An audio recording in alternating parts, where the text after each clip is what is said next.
Sa ngalan ng Ama, ng Anak, at ng Espiritu Santo, Banal na Diyos, aming Amang nasa langit, Diyos na may likha ng langit at ng lupa, Diyos na di nagbabago, nananatiling tapat at totoo sa kanyang mga pangako. Sa oras na ito, kaming lahat ay nagpapasalamat sapagkat napakagandang pagkakataon na kaming lahat ay magkatipon sa lugar na ito upang ikaw na Diyos na tumawag sa amin ay Diyos na siya naming paglilingkuran, pupurihin, sasambahin, pasasalamatan sa napakaraming bagay na patuloy mong ginagawa sa aming mga buhay. Napakabuti mo, O Diyos, at wala kang katulad. Dalangin po namin, Panginoon, patuloy kang maawa sa amin. Patuloy kaming patawarin sapagkat patuloy kami nagmimithi na makasunod sa iyong kalooban at ang aming hangarin ay makapaglingkod sa iyo. Sa kabila ng lahat ng ito, naroroon pa rin ang aming mga pagkukulang. Kaya naman, hugasan nawa kami ng kabanal-banalang dugo ni Hesus Kristo at maranasan namin ang iyong pagpapatawad. Dalangin din namin na pagpalain ang lugar na ito, pagpalain ang aming kora paroko, pagpalain ang mga tagapaglingkod sa simbahan, pagpalain kaming lahat na nasa gawain ito. Pagpalain ng mga namumulot na mamahala, manunugtog, makaawit. Silang patuloy na dumadalo, coordinator at ang kanyang mga kasamahan ay pagpalain. Higit sa lahat, ang mabuting balita. Amen. Kayo, O Diyos, ang tumayo sa aking pagtayo at kayo ang higit na magsalita sa aking pagsasalita. Amen. At dalangin namin, mahal na Inang si Maria, maging ang lahat ng mga banal na santo sa kalangitan, ipanalangin ninyo kami. Ang lahat ng ito'y aming dalangin sa ngalan ng Ama, ng Anak at ng Espiritu Santo, purihin ang Panginoon. Natin ang Panginoon, yung malakas na papuri para sa Salamat. Isang mabiyaya at pinagpalang hapon po sa inyong lahat. Nagpalang hapon naman po. God is good and all the time. Buksan po natin ang ating Ebanghelyo. Tunghayan natin ito sa Ebanghelyo ayon kay San Juan. Chapter 13, verse 31 to 35. John chapter 13, verse 31 to 35. At ganito po ang ating matutunghayan. Noong mga panahong iyon, pagkaalis ni Judas, ay sinabi ni Jesus, "Ngayoy mahahayag na ang karangalan ng anak ng tao at mahahayag din ang karangalan ng Diyos sa pamamagitan niya. At kung mahayag na ang karangalan ng Diyos, ang Diyos naman ang maghahayag ng karangalan ng anak at gagawin niya ito agad. Mga anak, kaunting panahon na lamang ninyo akong makakasama. Hahanapin ninyo ako, ngunit sinasabi ko sa inyo ngayon, ang sinabi ko sa mga Hudyo, hindi kayo makapupunta sa paroroonan ko. Isang bagong utos ang ibinibigay ko sa inyo, mag-ibigan kayo. Kung papaanong iniibig ko kayo, gayon din naman mag-ibigan kayo. Kung kayo'y mag-iibigan, makikilala ng lahat na kayo'y mga alagad ko." ang mabuting balita ng ating kaligtasan. Natin ang Panginoon, yung malakang, ayan, pinagpalang hapon ko sa inyong lahat. Bago kayo umupo ay kamayan niyo muna ang inyong mga katabi. Batiin ninyong pinagpalang hapon.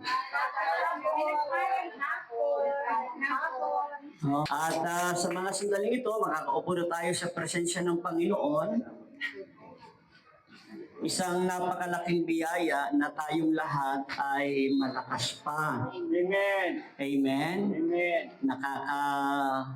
Nakakakita pa, nakakakain pa. Amen.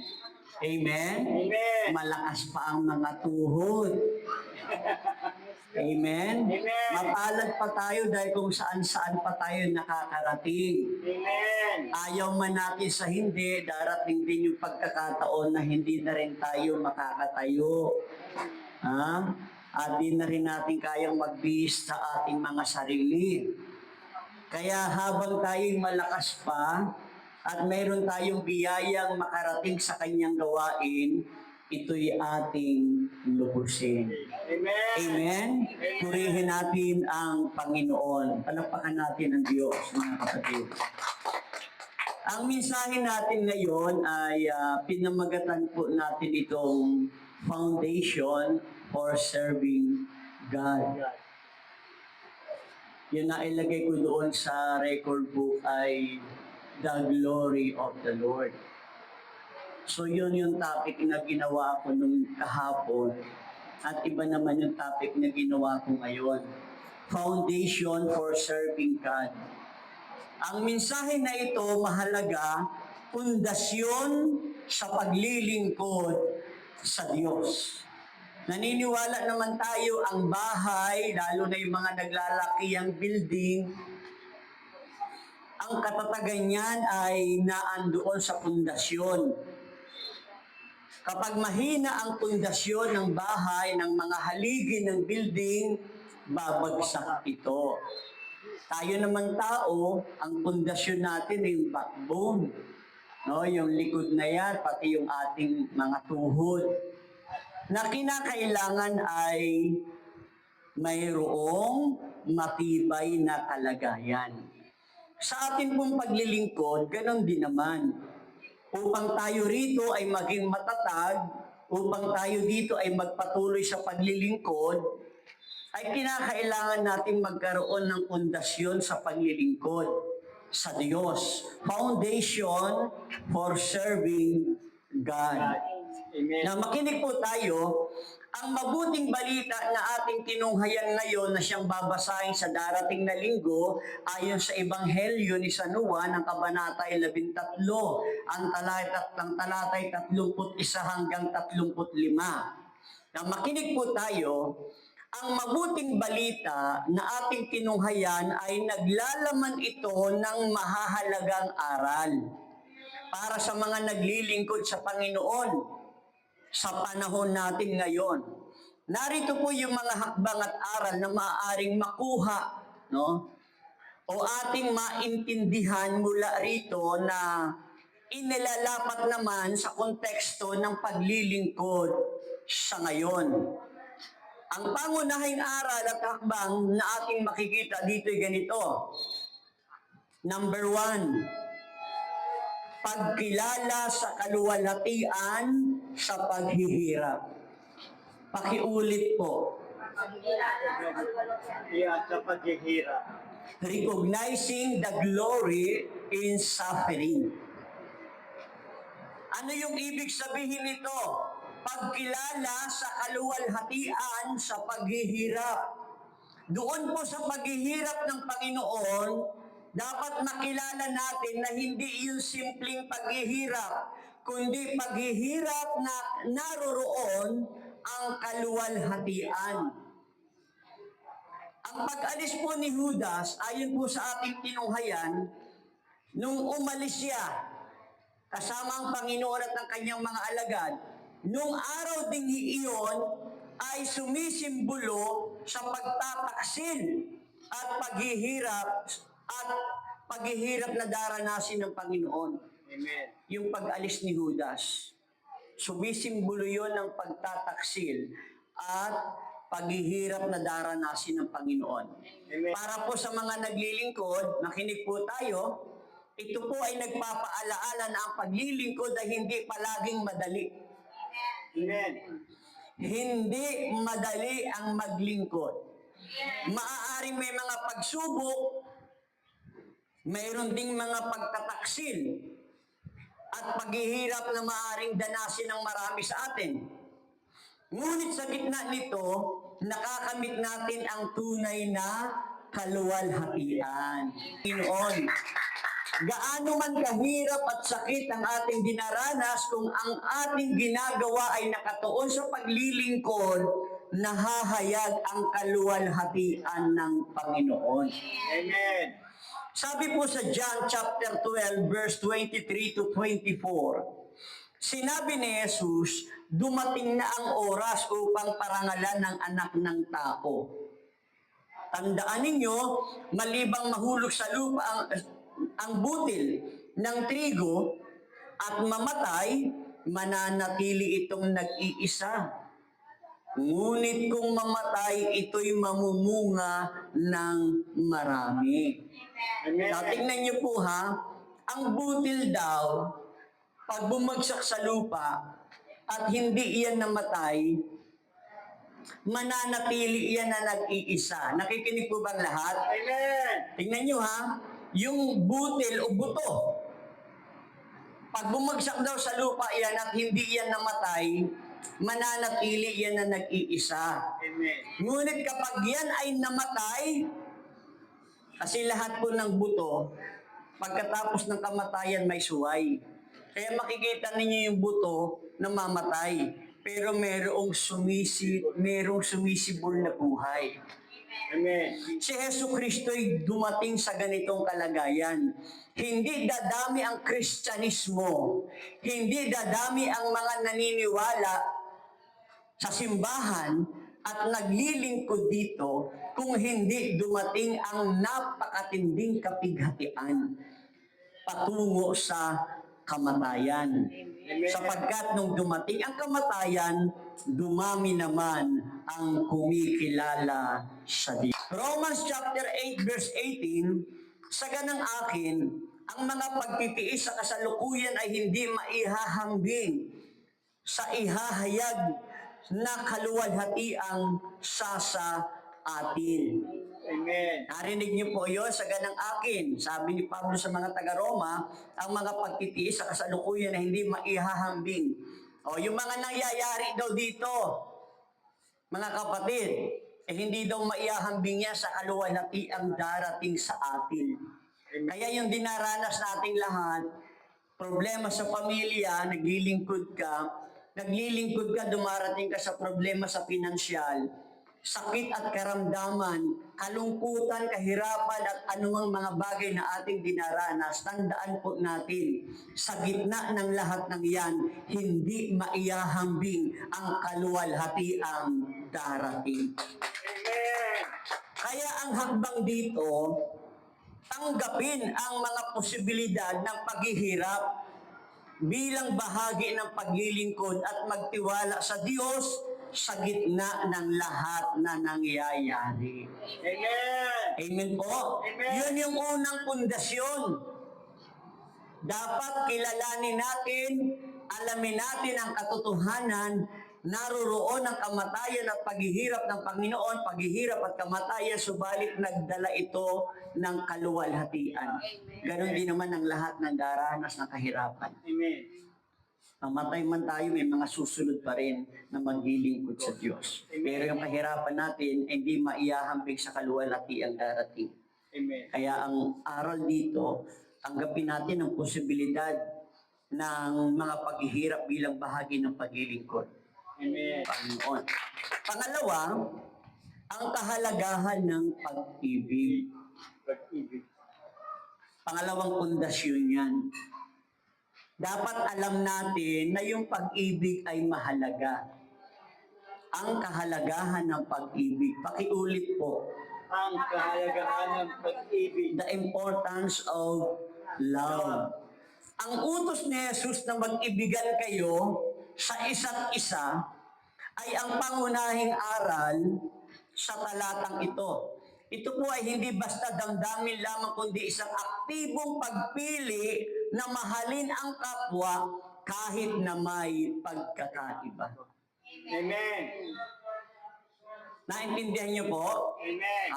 Yung kahalagahan ng pag-ibig, ito hindi basta damdamin lamang na malapit ang kalooban ko sa iyo, mahal kita kasi kapatid kita, masaya ako dahil magkakapatid tayo sa Panginoon. Hindi lang basta ganun yun eh. Kundi, mga kapatid, isang aktibong pagpili na mahalin natin yung kapwa natin, desisyonan natin sa ating mga sarili. Anumang kultura at lahi meron sila, dapat tanggap nating mahalin sila. Amen. Purihin ang Panginoon. Amen. Sabi po dito sa 1 John chapter 4 verse 7 to 8, mga minamahal, mag-ibigan tayo sapagkat mula sa Diyos ang pag-ibig. Ang bawat umiibig ay anak ng Diyos. Amen. Ang bawat umiibig ay anak ng Diyos. Amen. At kumikilala sa Diyos. Ang hindi umiibig ay hindi kumikilala sa Diyos sapagkat ang Diyos ay pag-ibig. Amen. Yung mga hindi pala nagmamahal, ang Biblia na ang nagsabi. Hindi nila iniibig ang Diyos at hindi nila kilala ang Diyos. Kaya nga yung katotohanan na dapat maintindihan natin, hindi naman lahat ng tao anak ng Diyos eh. Nilikha ng Diyos at gawa ng Diyos. Pero kung pag-uusapan sino nga ba itinuturing na anak ng Diyos, sabi po sa 1 John chapter 1 verse 12, sino lamang ang binigyan ng karapatang maging anak ng Diyos? Yung mga taong nanalig at tinanggap ang ating Panginoong Hesus Kristo. Ang pagiging anak nila hindi kagagawa ng tao, kundi ng Diyos. Amen. Kaya yung lahat ng anak ng Diyos at itinuring na anak ng Diyos, matik yan. Hindi kinakailangan turuan ng pag-ibig yan, talagang may pag-ibig yan na umiiral. Amen.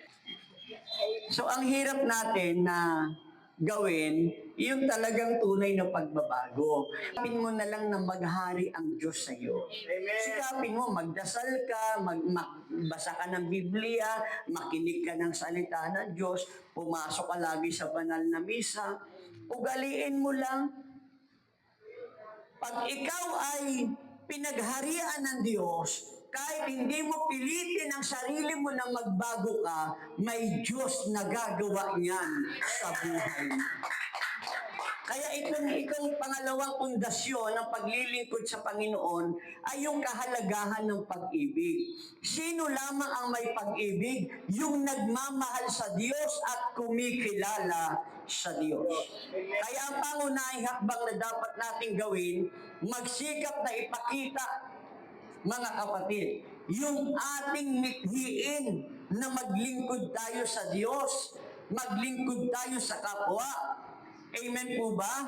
Dahil ako'y naniniwala, yung mga bagay na ating inaasam, may Diyos na sa atin ay gagawa. Pangatlo, na pundasyon ng paglilingkod sa Diyos ay pagkakaisa at pagtutulungan. Pakiulit po. Pagkakaisa at pagtutulungan. Unity and cooperation. Ano yung ibig sabihin nito?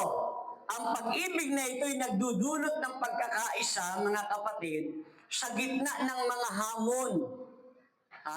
Sa gitna ng hamon at pagtutulungan at pagsuporta sa isa't isa ay mahalaga. Amen. Pag sinabi nating hamon, yung bagang may gagawin ka sana dahil maglalaba ka, Pero ititigil mo kasi naandyan ang panawagang maglingkod ka. Amen.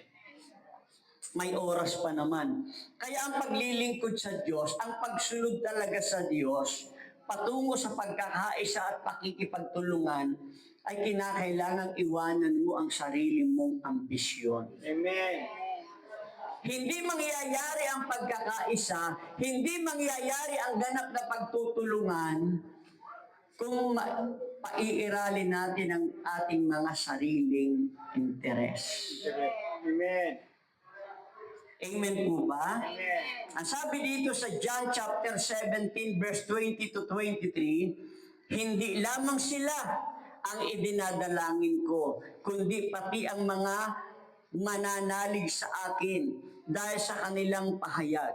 Maging isa nawa tayo o maging isa nawa silang lahat, Ama. Kung papaanong ikaw ay nasa akin at ako'y nasa iyo, gayon din naman maging isa sila sa atin upang maniwala ang sanlibutan na ikaw ang nagsugo sa akin. Ang karangalang ibinibigay mo sa akin ay ibinibigay ko sa kanila upang sila'y ganap na maging isa gaya nating iisa.